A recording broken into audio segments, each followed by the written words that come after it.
Marhay na hapon mga katiwala, ini ang baretang Simbahan Plus.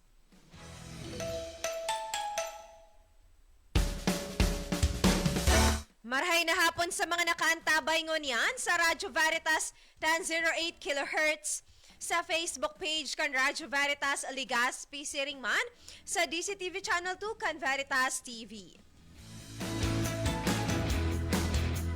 Ako po si Angelica Base, mag-iribahan kita sa good alas 3 ang pagkahapon.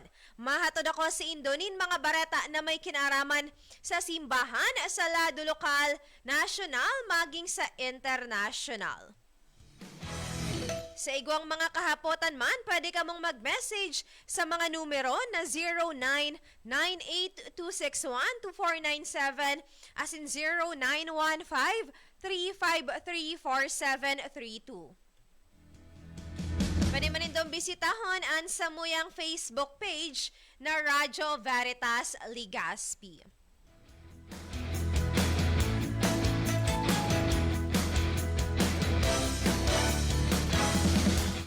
Ito na po pagpahaloyon, uyan na ang headlines kan mga barata.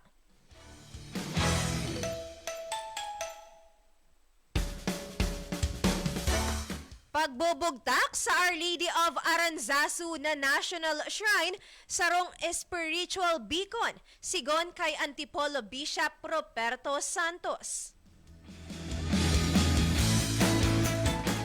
Knights of Columbus Council 3610 kan Albay Cathedral magkakaigwa ning charity fun run bilang suporta sa mga persons with special needs.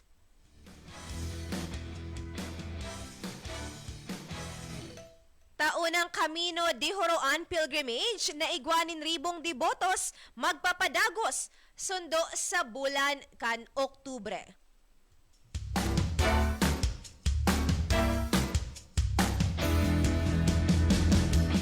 Padagos kita sa detalyes kan mga barata.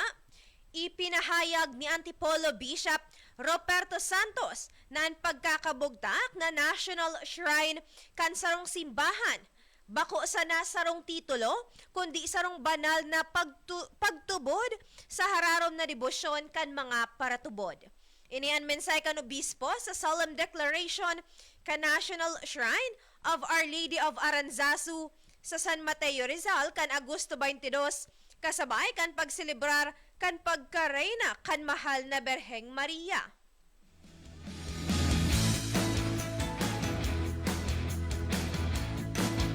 Sinabi ni Bishop Santos na ini pagirumdom sa kada paratubod na ang pagsakat sa estado kan dambana igwang katakod na responsibilidad na pagpapahewas kan debosyon asin pagpapararom kan pagtubod. Hagyat ni Bishop Santos sa komunidad kan San Mateo Rizal na ipahiling sa bilog na nasyon asin sa kinaaban na ang National Shrine bako sana sarong titulo kundi sarong lugar nin kabanalang may hiling sa komunidad asin mga deboto. Pinanginotan ni Luis Antonio Cardinal Tagle, Pro-Prefect kan Dicastery for Evangelization kan Vatican, ang ritual kan deklarasyon katabang si Bishop Santos. Sa humiliya kan Kardinal, tinaawang duon niya ang importansya kan pagpapahewas kan misyon kan dambana. Initanganing tugunan ang mga problema sa sosyedad, digdi may hiling man ang mahal na Berheng Maria, nakaibakan kada saro pasiring sa direksyon ni Jesus. Pigtukoy man ni Cardinal Tagle ang sinabi kan Dios kiadan sa libro kan Genesis na isinumpa ang daga dahilan sa kasalan kan tawo asin ipinagladawan ini sa presenteng pangyayari sa nasyon asin sa bilog na kinaaban. Sigon sa Kardinal, ang mga nangyayaring issue arog kan pagraot sa kapalibutan bunga man kan kapabayaan kan tawo. Mientras tanto, si Father Rodrigo Eguia, Rektor asin Parish Priest kan Dambana, ikinaugma ang pagkakabugtakan o pagkakabugtak na National Shrine asin sinigurado na padagos na ibubusol ang misyon asin pag-ataman sa komunidad. Naglalaom man ang padi na maging bukal nin paglaom sa kada peregrinong mabisita sa dambana ang debosyon sa mahal na Birhen kan Aranzazu. Iniimbitaran man kan padi ang mga deboto na magbisita sa dambana.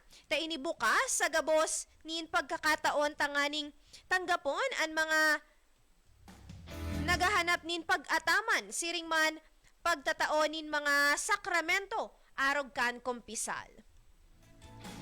Magigiromduman sa ika-129th Plenary Assembly kan Catholic Bishops Conference of the Philippines o CBCP kan Enero 2025 nagkasararo ang mga obispong gibuhong National Shrine ang dambana kan mahal na Birhen kan Aranzazu ang patrona kan Northern Rizal asin kan lugar kan San Mateo asin Montalban.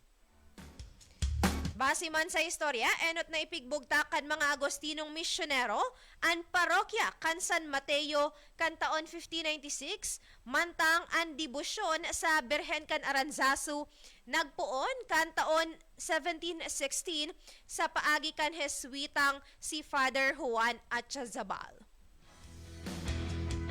Nag-atindira si Nakisumaro man sa pagsilibrar sin Dagumaka Bishop Eugenio Cañete, Nueva Segovia Archbishop Marlo Peralta asin mga padi kan Diocese kan Antipolo asin mga bisitang padi hali man sa man iba-ibang diocese.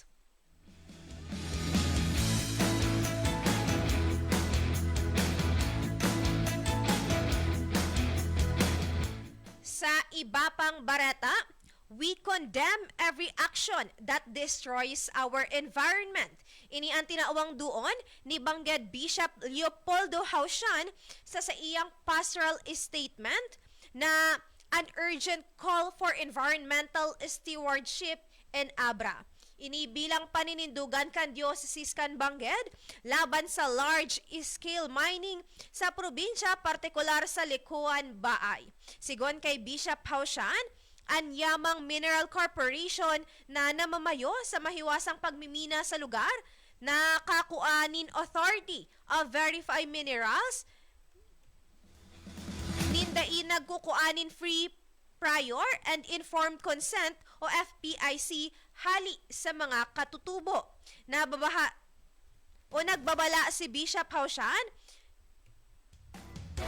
na daila o daisa na an Likuan Baay an maapektaran kundi maging an Malanas asin Baay Rivers na nagsiserbing pangenot na pinagkukuhaan kan tubig kan probinsya. Sigon sa iya, ang pagmimina magdudulot nin kontaminasyon, pagbaha asin pagkaraot kan kapalibutan na lalo pang magpapatios sa komunidad.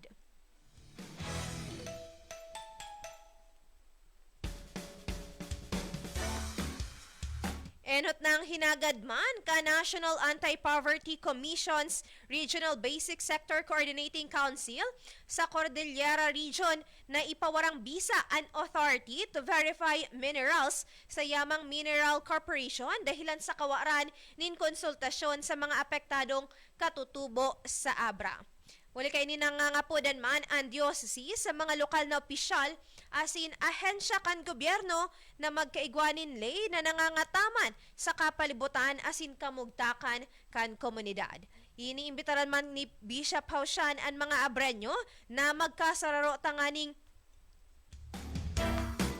pangatamanan ang kapalibutan para man sa kamugtakan kan presente asin masunod na henerasyon.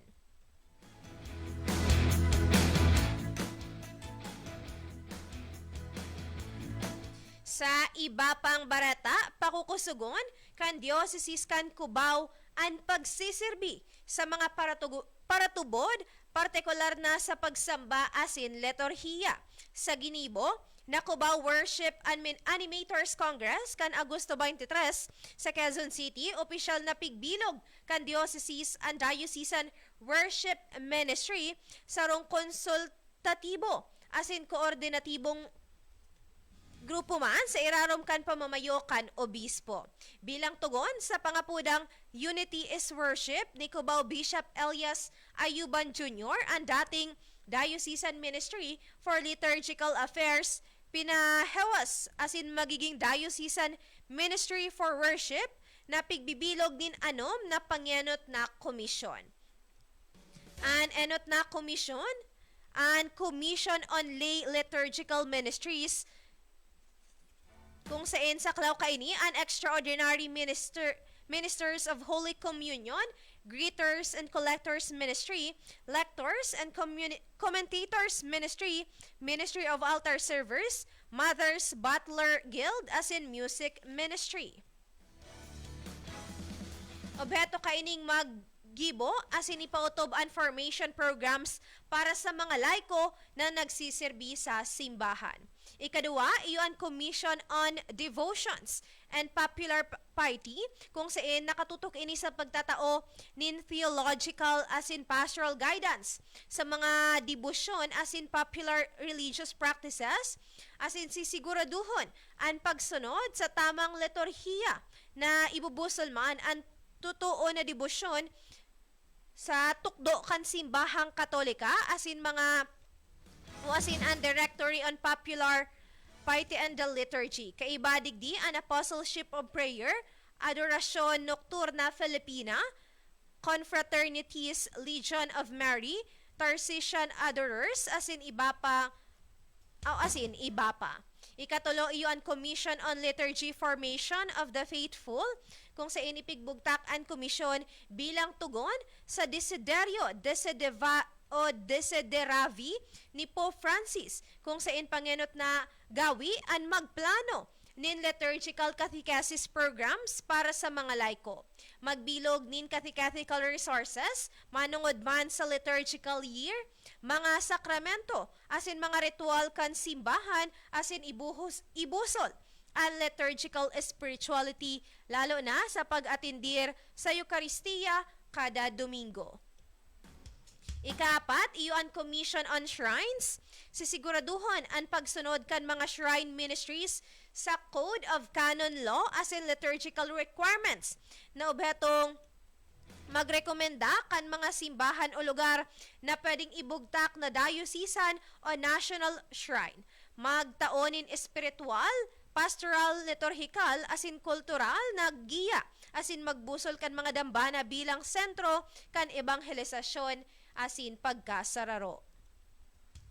Ikalima, iyon Commission on Liturgical Architectures, Arts and Spaces na matutok ang komisyon sa pagsasaayos asin pagtutugdok nin mga simbahan, kapilya asin mga imahen sa liturgical o manungod man sa liturgical norms asin pagbubusol kan sacred architecture.